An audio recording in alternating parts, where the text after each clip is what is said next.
कहा जाता है एक बार एक जंगल में चील और लोमड़ी सियार घूम रहे थे। तभी उन्होंने मनुष्य जाति को इस व्रत को विधि पूर्वक करते देखा एवं कथा सुनी। उस समय चील ने इस व्रत को बहुत ही श्रद्धा के साथ ध्यान पूर्वक देखा, वही लोमड़ी का ध्यान निसोर बहुत कम था। चील ने कथा में बताए नियमानुसार निर्जला उपवास किया, जबकि सियार ने मांस खा लिया।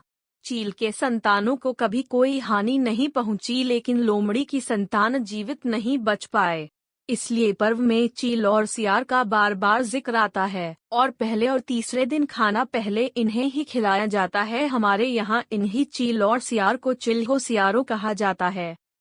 यह पर्व महाभारत काल से जुड़ी हुई है और इसके संबंध में दो कहानियां हैं जो इस प्रकार है। महाभारत युद्ध के बाद अपने पिता की मृत्यु के बाद अश्वत्थामा बहुत ही नाराज था और उसके अंदर बदले की आग तीव्र थी, जिस कारण उसने पांडवों के शिविर में घुसकर सोते हुए 5 लोगों को पांडव समझकर मार डाला था, लेकिन वे सभी द्रौपदी की 5 संतानें थी।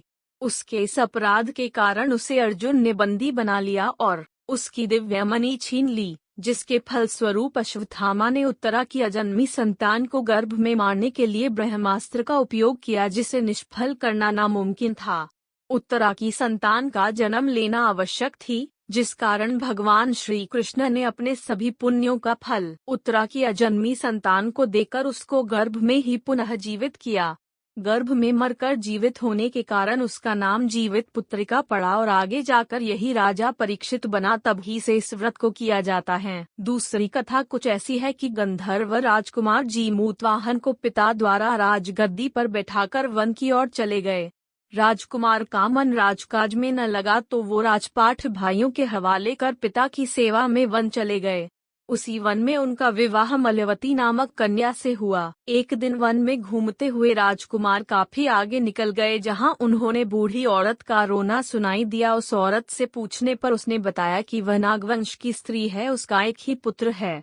शंखचूड़ नागराज ने गरुड़ के समक्ष प्रतिज्ञा की है, प्रत्येक दिन एक नाग सौंपा जाएगा और आज उसके पुत्र की बारी है।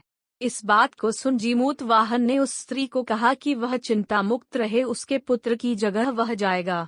इतना कह वह लाल कपड़ा शंखचूड़ से लेकर गरुड़ की चुनी हुई जगह पर लेट गए।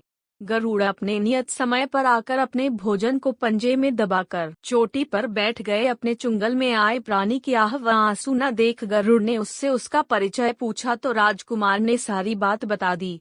गरुड़ राजकुमार की बहादुरी से प्रसन्न होकर उसे जीवन दान दिया और नाग जाति की बलि न लेने का वचन दिया। जीमूतवाहन की बहादुरी से संपूर्ण नाग जाति की रक्षा हुई।